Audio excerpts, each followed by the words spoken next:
Constance, welcome to Tea Time with Ali Monjack. I've got my cup of tea in my hand. So, how are you today? How's your day been? Well, it's been uneventful. I had a talk with my GP, and then I went to the pharmacy, and I've been running a WhatsApp forum. So I've been posting different things, receiving postings and posting stuff onto the forum. And that's kept me busy. Lovely. I mean, you are busy, aren't you, with your group that you run a community group. I mean, obviously you're not meeting in person at the moment because of COVID-19. But tell me about that again, because that really is quite an interesting project, isn't it? Well, we started a lunch club for the Black and minority ethnic group of elderly people, you know, from age 55 or 60 plus. And it's been going for 4 years. We have people from about 13 different territories, including England and India. But the majority, they're from the Caribbean. We have on roll about 51 people who would come from time to time, but the core group, the regulars, they amount to 37. We used to meet on every week on a Tuesday from 10:30 to 3:30. But during this lockdown or lock-in, we've had to change how we keep in touch with each other, because the whole idea is to help people, support people who feel isolated and who could be depressed. So during lockdown, it's been very important for us to select people who would really be in need, for example, those who live on their own. Yeah. And keep in contact with them. And the WhatsApp forum seems to be the best thing to use, the best medium to use. That's really good though, isn't it? I mean, you stretch to do with caring over years and years, Constance, don't you? Yeah, that's what I came into this world to do, Ali. So let's just wind the clock back a little bit, because you know you came over to the UK in the 70s, didn't you? And yes. worked as a nurse for the NHS. Yes, I came in the 70s as a nurse already qualified. So it was very easy for me to get registered here in England. And we settled in Reading because my husband had already lived in Reading. And I started to work at the Battle Hospital. Wow, that's quite something. I mean, it is 72 years of, you know, the NHS is 72 years old this week. It was on the 5th of July. And, you know, the Windrush generation were part of being nurses as well, brought over to be nurses for the NHS, weren't they? And do you think, you know, in that sort of time as well, growing up, you kind of aspired to be a nurse? Was it like, you know, the rock and roll lifestyle of a celebrity now, being a nurse? Well, I guess that all that I knew about profession-wise when I was growing up is it was a good thing to be a nurse. I really didn't know what being a nurse entailed, not until I actually became a student nurse. And I don't know if about a rock and roll style, but It's been very good. It's helped me to develop as a person, as a human being, and also given me the opportunity to sort of give back to the world by caring for people from different walks of life. Because as a nurse, well, even today, as a nurse, especially as a student nurse, one just doesn't work in one area. We move from department to department. So we've been able, well, I've been able to work with people who've had different health needs, which has been a very good thing. I mean, you've been a nurse for 25 years. That's complete dedication, isn't it? Yes, yes, yes. And I did enjoy being a nurse, but I left nursing because, again, I went to another type of nursing. I left hospital care to work with people in the community, with the homeless, the mentally ill in the community. So I think I've always been a nurse. Up to now, I'm a nurse, I think. Yeah, definitely. It sounds like it's in your blood, but you know, there is actually a story behind the reason why you became a nurse as well, and it was because of your uncle's influence, wasn't it? Yes, my uncle lived with us, and he was a male nurse. And at that time, being a male nurse was a bit of a novelty. And because, you know, nursing is really a female field. Well, not a female field. Women just predominate in nursing. So to have one or two male nurses, it was something. And so he had lots of girlfriends who would come through the house from time to time. And that's how I got introduced to this concept of being a nurse. And you know, it is true that at the time, you know, I mean, obviously, nursing is a very dedicated thing to do, and you have to be, because you're effectively you're putting other people's lives above your own. So I mean, at the time, it was obviously something, you know, like modern day generation aspire to be, you know, in the media or celebrities. Is it true to say that perhaps your generation kind of aspired to be nurses? Yeah, yes, I think that that comparison is correct. That in my time as a young nurse, being a nurse or being a teacher was like a celebrity thing. So when you were a nurse, you wore a uniform and you were easily identified, and it was just, you just got the respect of people in the community. Yeah. So in a similar way, people who are celebrities today, maybe those on stage or those who are always in the media, perhaps we were like that. Yeah. And But I mean, today, but today, nursing, even nursing in England, I don't think that nurses feel as though they're celebrities. I think it's the opposite, that in as much as nursing education has vastly improved, and we have a real student status now. In my day, we didn't have student status, we were just employees, so to speak. But today, nurses go to university, nursing is more on the way to being a true profession. did you studied in the West Indies to be a nurse, isn't that right? Yeah, I studied in, well, okay, let's use the term West Indies, even though I'm not West Indian as such. But socially, I imagine that I am Caribbean. But because where I grew up there was still the great colonial influence, the nursing was almost similar, because the people who taught me at home in Guyana, who ran the nursing schools, they were English people, really.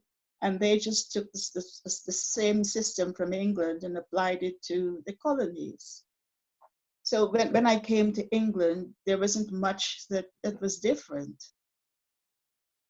Right. But then again, I had the opportunity to study at university, to do nursing education and administration. So perhaps I am a bit of a celebrity, or I was.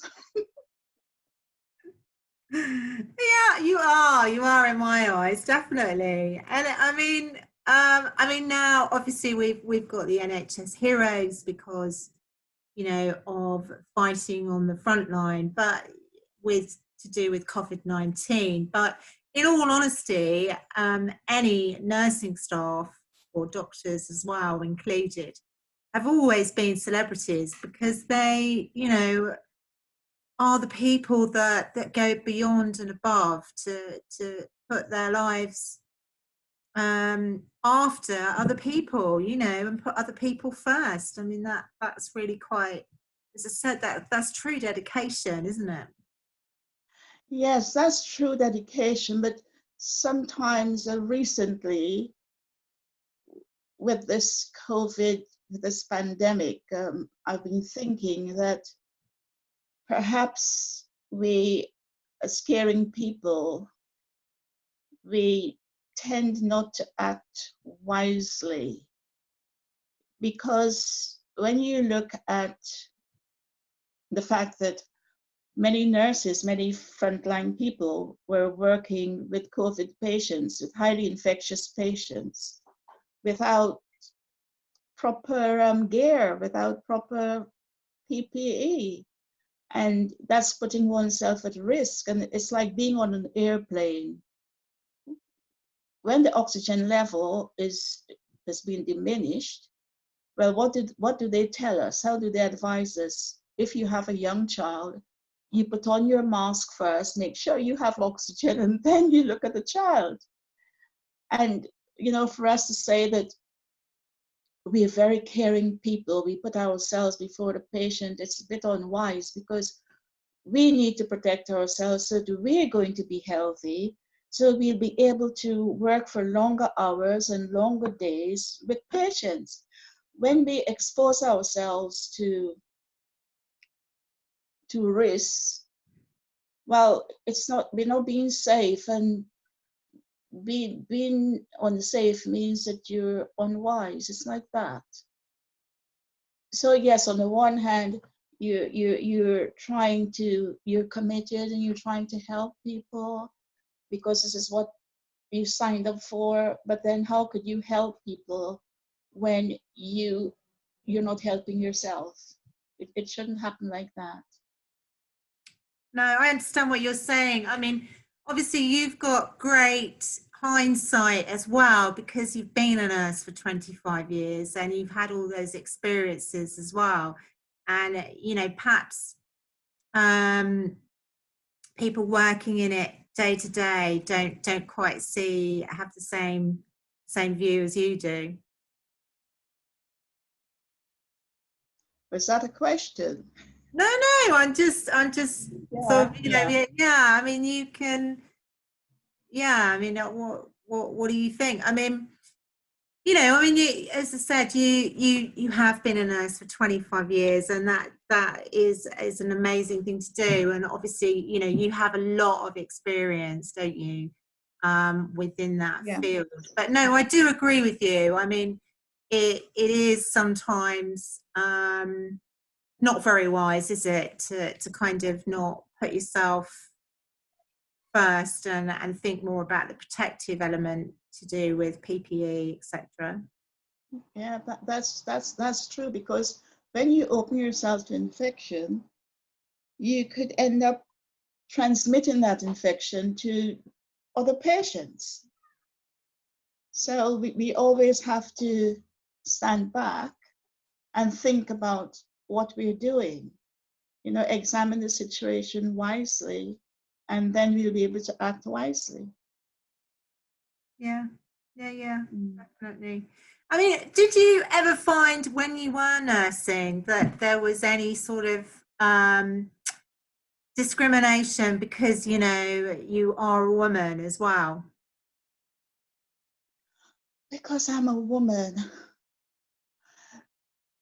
I don't think so. I don't think so, because even before I came to England, I didn't I didn't experience any discrimination because I'm a woman. And even working here in England, I can't say that I have. As a matter of fact, I think it's to the contrary.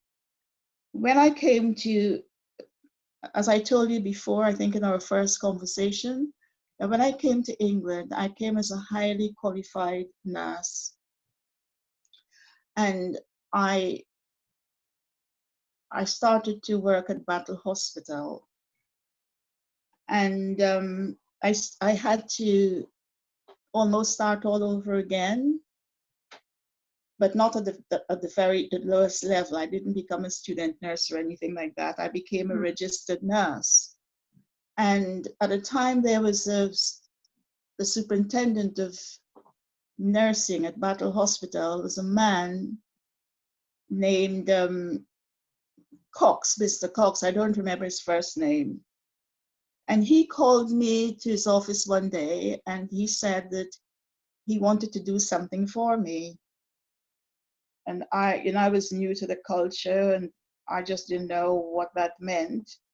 And he said that if he had gone to where I had come from, if he had gone to the Caribbean to work as a nurse, well, he would have been put in a similar position to the one that he'd left in England.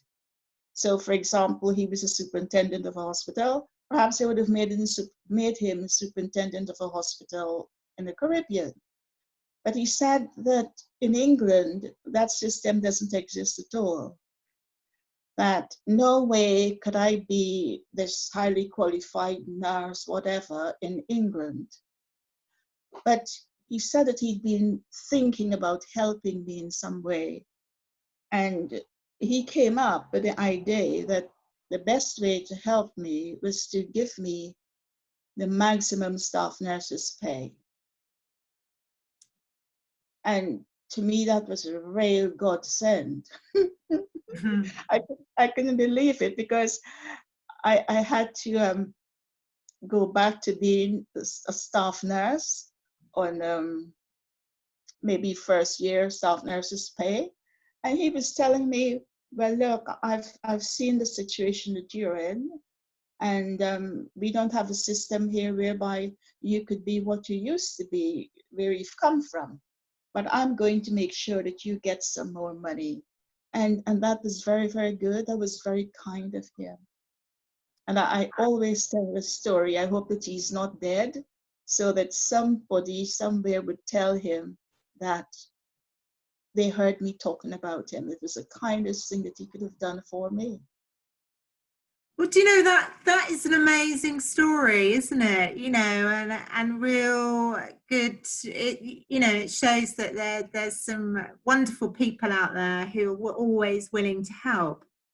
Yes, yes, yes, Yeah, yeah. yes. He was a very kind and thoughtful and fair-minded person. He went out of his way. He didn't have to do that, but he did it anyway. He didn't have to. He Yeah. did it. No, that is very nice. That is very nice. So, I mean, you would obviously through your experiences that there was, you know, great equality. Sounds like between men and women. Well, I heard that the male nurses got more money, got a higher salary than the female nurses. But I've never explored that, and I don't know if it is true. But at the time when I heard it, I thought, no, that could never be. That it's a profession, we're working with the government, so how could somebody get more money, a male nurse, get more money than a female nurse? I couldn't I couldn't work that out. I couldn't get my head around that. But I never pursued it. I never investigated because to me, it was fake news. But It obviously wasn't. well, I learned that it wasn't, that it was true. And I'm just thinking, how could that really be? How could that be? Because he's a man, because he's male. But I never felt like investigating it. You know, sometimes it all depends on what's happening in your life at a particular point in time, that you have other things to think about. You can't take on another war. So perhaps that's the reason why I didn't investigate it. And also, I was in a strange country. The culture was different. The laws were different. It would have taken me ages it wasn't a time to fight about that sort of thing. No, I mean, you've been here, haven't you, now for a long, long time. I mean, this is your home, and you know this is where you live, and your friends and family are. So, I mean, you know, it's yeah, as I said, it's completely your home, isn't it now? And things have changed. I mean, dramatically since when you first came over. I mean, we do have a little bit more equality than you know we ever did before, with the gender pay gap, etc. Don't you think? Yes, things have changed. There seems to be some improvement when it comes to equality of gender. But it's going to take a very long time, because maybe with the next generation it's going to happen, because female nurses on the whole are better educated in relation to the profession and to achieve full professional status. They're also better educated politically. And with those two things together, the fact that the profession is getting somewhere, maybe to bring itself up on the same level with law. I don't know if that would ever happen. But nurses are more articulate. They're better educated before they come into nursing. And they're much more militant. They're encouraged to be militant. They have the professional body that educates them. And so perhaps within the next 15, 20 years, there might be proper true equality, but I really don't know. No, Because the other thing is that, yes, nurses generally might be much more aware, much more militant, but the men are still out there, because we might have a very bright nurse, a nurse who, you know, she wants to be the top of her profession, but then she's the one, if she's married, she has babies, and so there's always a sort of conflict. And the man doesn't have any children, he doesn't go through pregnancy or anything like that. So he can afford to just go ahead in the profession. And when you look at the positions that male nurses occupy as compared with female nurses, male nurses tend to have these big jobs, like being in administration. They're the top of the profession there. And the female nurse, she's just lagging behind, even though she might be brighter than this male nurse. But this is what tends to happen, is I don't think we'll ever get away from this gender thing, because there's so much more that a woman has to sacrifice in order to reach the top than a man. No, that is really interesting thought, actually. I mean, what with Black Lives Matter as well at the moment. I mean, there's also, you know, things there, but predominantly in the NHS, there has always been a lot of black nurses, hasn't there? And that sort of stemmed back from, you know, the Windrush generation coming over when the NHS started. I mean, they didn't all start, didn't all work for the NHS. Some of them worked in trades as well. But I mean, I think you know, that there's been sort of, you know, the thing about the NHS is that, you know, they actually recognise the history, don't they? The Black history there. Whereas I think, you know, there has been a lot of recent things in the press where you know, we're all, you know, being educated as well now. A lot of people are being educated as into the fact that, you know, a lot of Black history just was not spoken about. Things take a long time to recognize the contribution that Black nurses have made to the NHS. Would go along with, would be parallel to Black people being recognized by the general population in England, by the indigenous population in England. So if Black people in the community are not recognized, or they haven't been recognized by the white establishment, it stands to reason that Black nurses also wouldn't be recognized, that we'll always be maybe like a wallflower, or we're not regarded with any respect. Our contribution is there, and we do work very, very hard. As a matter of fact, I think that the Black nurses work harder on the wards than the white nurses.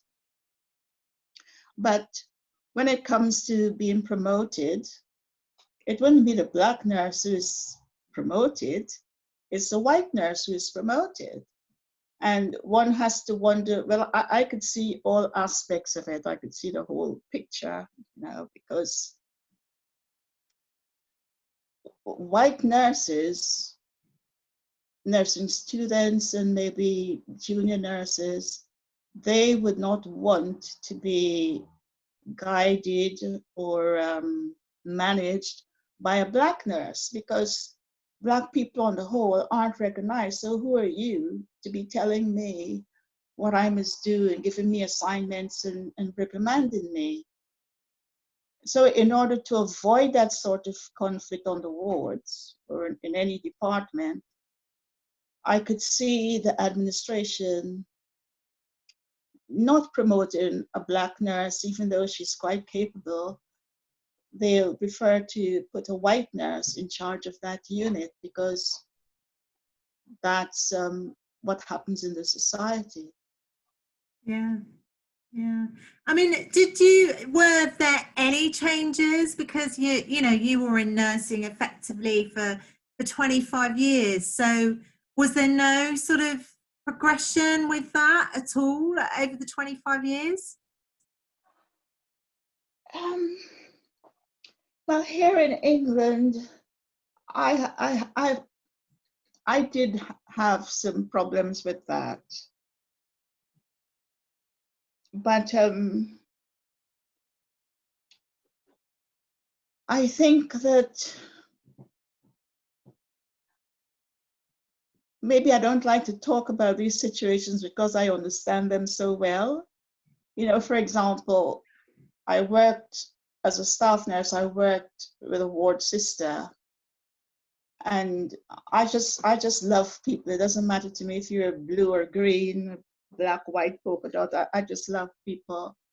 And I understand about respect and honor to people, that once you're my supervisor, I just give you that respect and honor, and I'll support you. And I was a senior staff nurse with this ward sister. And whenever she was on and she was doing a ward around, the consultant was coming around, she would have about 6, 7 nurses on with her. But when she went on holiday,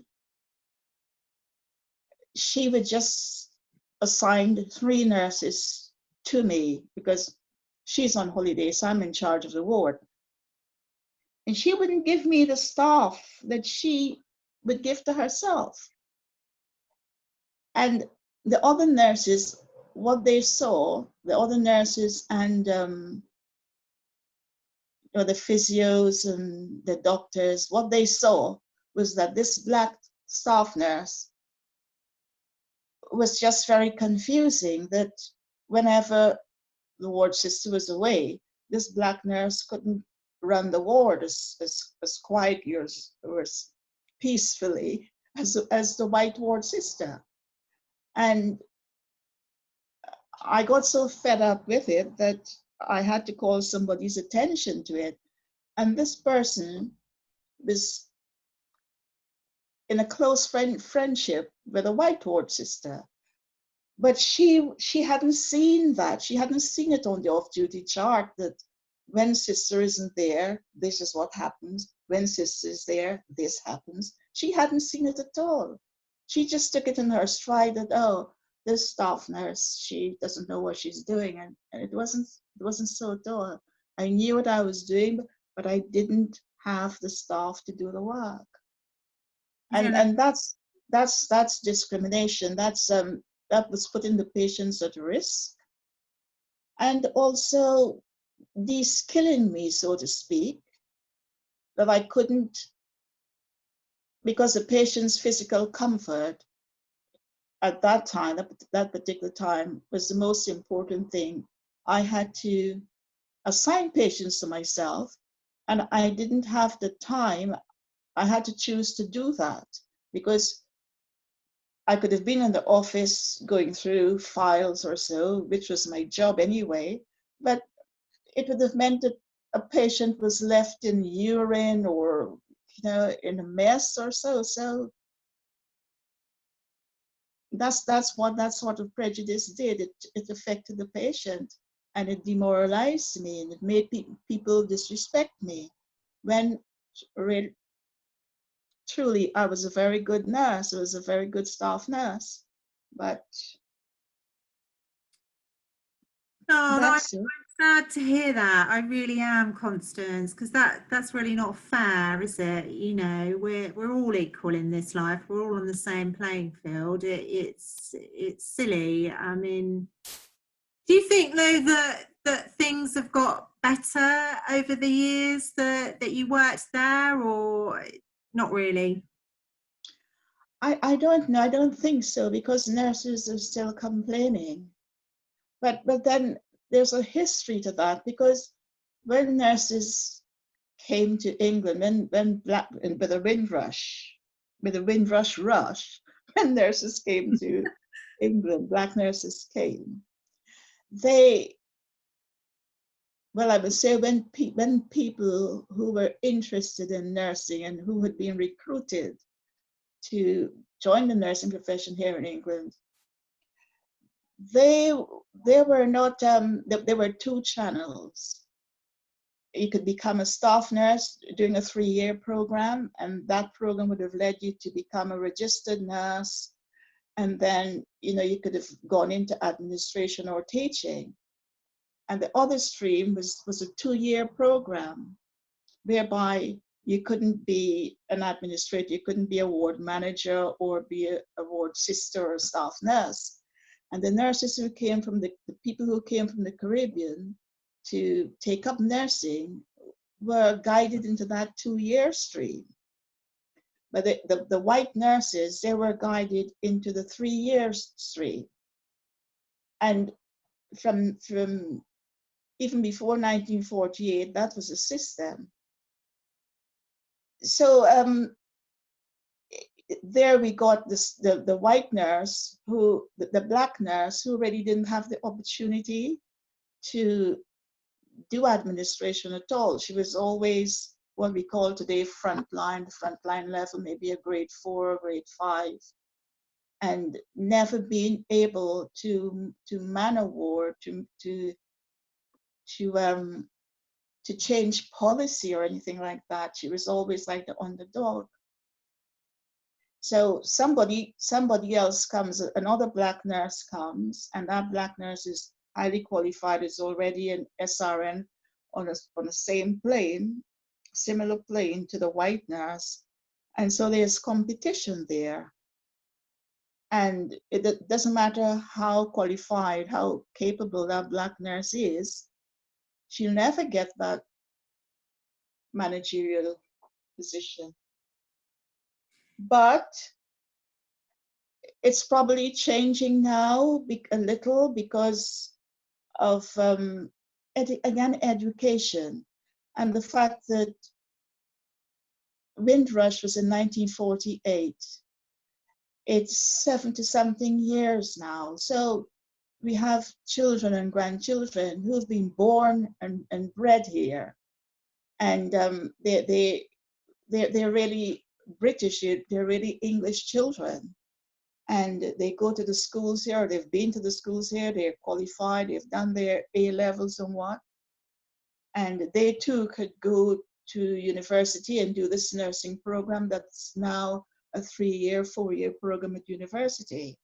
So it should be better, and I'm quite sure it's better.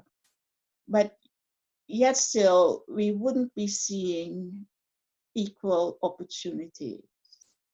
We'll still have a lot of black nurses, frontline staff, and the policy makers, the decision makers would be the white nurses. And that's endemic in the society. And I tend to tell people that, look, we really shouldn't complain about those things. And they look at me as though they say, you gotta be crazy. I said, yes, it's not a good thing, it's a bad thing, it's demoralizing, it's just killing you. But in the country that I came from, a similar thing would have happened. Right. So it's just people. Is you know, I mean, I think that certainly a lot of stuff is generational, isn't it? Because we are brought up by our parents who have been programmed in society a certain way, don't you think? And then, Yeah. you know, as the generations have gone on, we now, or definitely my children's generation, you know, they're called the Gen C. They're much more open-minded to just saying, well, you know, here's this piece of history that I've been taught. Here you are, so to speak. They're like, well, no, I'm questioning it. And which is a really good thing, because things do need to change, you know, things do need to, and people need to be more educated. I think, you know, there's it's just everything has been handed down from your parents before. This is how you need to act, this is how you need to Yes.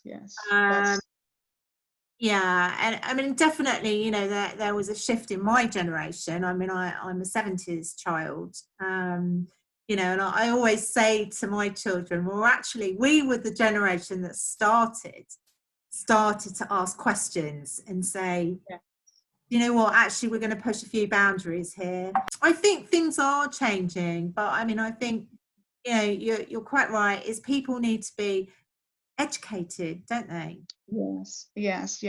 And that takes time. That takes time. And this is, to me, this is life. this is life. Some things shouldn't happen, but you know, for example, we have the English person, we have the indigenous population, okay, and amongst people in the indigenous population, there are people who, young couples, couples with children, who can't afford to buy their own houses. So they're depending on social housing. And they're living with perhaps a mom, maybe 3 generations in a household. All in all, there are 2 families in that household, and the younger family, they really need their own place. And the indigenous population would look and see other people who haven't contributed to this, to the economy here at all, coming into England and being housed. Well, how are they supposed to feel? Now, the people who have come, whether they're refugees or, they just want to come and live here and what, they'll see it from a different point of view. They'll see, well, look, England is a really nice place. We've come here, we have so many children, and we were given a 3-bedroom house or a caravan with 3 rooms or so to live in. And that's good. So we like English people. But a family shacked up with the grandparents would be very, very angry, and they would be justified in being angry. And that's how I tend to see the whole thing. That Yeah. we really need to look at all sides of it, look at it from the indigenous person's point of view, because if I'm a white staff nurse and I'm quite capable, and there's a position going there, well, why would I not get that position? That you give it to a foreigner, you give it to a Black person because that person is Black. And I might not be as highly qualified as a Black person, but it would still be a grouse. So it's a very complex situation. Yeah. It is a very complex situation, isn't it? And I think over time we will get there. I think it's all about just equality for everybody is what you need in life, isn't it? Yes, equality, but that's a nice word on paper. We could never be equal. This is life, and we're just human beings, and we're just trying our best to navigate life. And because if okay, if there's equality right across the board, you have 6 white ward sisters, you have 6 Black ward sisters, something is going to happen, and then the politicians are going to get into it, and there's going to still be unrest, still be upheaval. We long for equality, but to me it's just utopian. We just have to tag along and do what's best at any given time. We just do what's best, and if things go wrong, we just keep on pushing, and maybe your grandchildren in their generation, they'll probably be able to do it better. Because with all these mixed race children around, it would be interesting to see what goes on. Absolutely, I agree with you. Definitely. And how the nursing system and how the NHS will have changed. I mean, that'll be interesting to see in the next 70 years. Do you think that the NHS will still be around in the next 70 years? According to the person whose brainchild it was, the NHS would continue as long as people push for it, as long as people want it. The NHS is going to continue.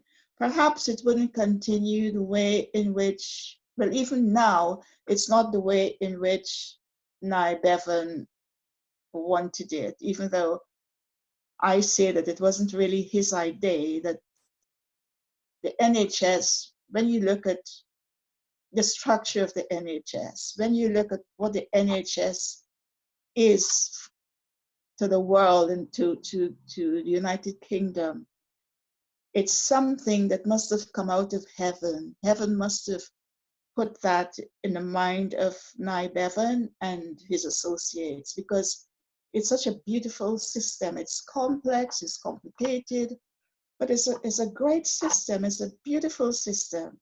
And it could only evolve and evolve in a way that is going to be better, that the basic tenets would still be the same, even though certain aspects of it would change because society is changing. So society changes, things can't remain stagnant. But the NHS, to me, would always be a place, a healthcare system whereby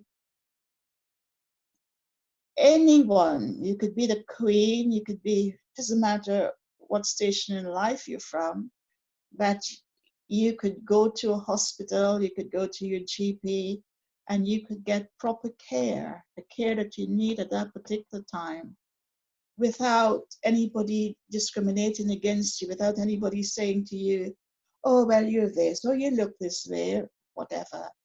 And to me, that's what the foundation members wanted. That's what Niall Bevan wanted, that nobody would be discriminated against when it came to care. You know, we wouldn't have to be paying money at our point of need. If I turn up at accident and emergency and I have to dish out £100 or £10. That's what they didn't want. And to me, the NHS, that would never change. But other things about the NHS would change. You know, for example, like how we order stuff, we order equipment and syringes and so on. Sometimes there's a lot of things wasted.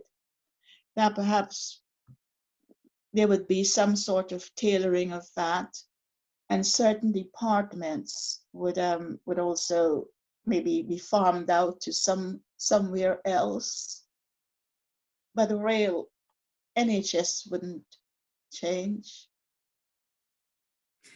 No, well, thank you, Constance, for joining me today on Tea Time with Ali Monjack, because, you've given us given me some amazing insights to working with the NHS for so long, over 25 years, and also, some of your life story. So thank you so much for sharing that with me. You're very welcome, Ali. I didn't know what this was going to be about. But if I could say this last thing about the NHS, because I'll never give up on the NHS. With all its weaknesses, I'll never speak ill of the NHS. It's just, I just love the NHS because of what it can do for people here in England, what it does to people here in England. And that's the reason why, for people who have never contributed to this system, they come from Japan or wherever, they want to come to England to get care. On Monday, I had an appointment to see the cardiologist. And normally, I would travel on a buggy to go from point A to point B in the hospital. I'll go to reception and I'll get a buggy. I wouldn't walk all around the corridors to get to the department. But because of lockdown, lock-in or whatever, I didn't see any buggies. I imagine that they're not running. So I had to walk. To me, it was nearly a mile I had to walk to get to the department. And because I'm not very well, I collapsed. I collapsed about 1 minute from the cardiology department. And when I realized that I was going to collapse, I just eased myself down onto the ground so that I wouldn't bang my head or anything. And when I caught myself, there were about 4 or 5 people around me. There were 2 porters and nurses and a doctor. And I'm thinking, where did these people come from? so they're talking to me, well, what happened to you? Did you bang your head? Did you this? I said, no. And where are you? You know, trying to see if I'd lost consciousness or whatever. Where are you? And what's your name? And why are you here? And then when they heard that I was an outpatient, they just ran across. The cardiology department was just opposite, really. And they just went there and they said, well, look, there's somebody outside who's collapsed and this is her name. Do you have a booking for her, or do we take her to the cardiac ward? The consultant said, well, if you were to take her to the cardiac ward, because they believed that I was having a heart attack, he said, well, if you were to take her across to the cardiac ward, I would still have to leave here and go and look after her because I'm on call. So bring her here right now. My appointment was 11 o'clock. This was happening at 11:15. And Ali, they took me into the cardiac department. And as I looked at their operation there, how they crowded around me, they brought 2 wheelchairs for me. One lady said to me, where do you live? I said, I live in Woodley. She said, oh, but I'm in Windrush. I'm just not far from you. And she was just trying to calm me down, make me relax by talking to me like that. And the doctors, everybody, I'm looking at them and I'm saying, this is the NHS. They did not know me. They just saw this Black woman come in on the floor with a mask over her face. They didn't know if I was criminal or what, but it was the NHS at work. They came and they took care of me. And I said, oh my God, this is really great. Thank God for the NHS. That is a lovely story. It's a concerning story as well. You are all right now, aren't you, Constance? Yeah, yes, I'm all right, but I'm all right because of those porters. Those porters, those 2 porters, I don't even think that they were English. You know, they could have just passed me by, but they didn't. They Oh, stopped me and said, well, madam, what's the matter with you? And when I couldn't reply, they went and they got a nurse from the next ward. And even after 1 hour of me being there, the nurse she was from another ward, she came to see me. She said, well, I just wanted to know what had happened to you. So I'm here to see you. I said, well, do you work in this ward? She said, no, I don't work in the ward, but I met you this morning. I just wondered what had happened to you. And that was great. oh, That was fantastic. what a lovely story and what true compassion. That's amazing, isn't it? And that's what the NHS is all about. That could have happened to anybody. They would have done the same thing. They didn't know me. I wasn't wearing uniform. I don't look like the Queen. I don't look like, but the patient was in need and they helped. Oh, and that is good to hear as well, so that you're okay and you're all right at the moment. Yes, as all right as I could be. Yeah, I live. Well, that's the main thing, Constance. And thank you for being here with me today. So that has been lovely to properly chat with you. Thank you very much for having me.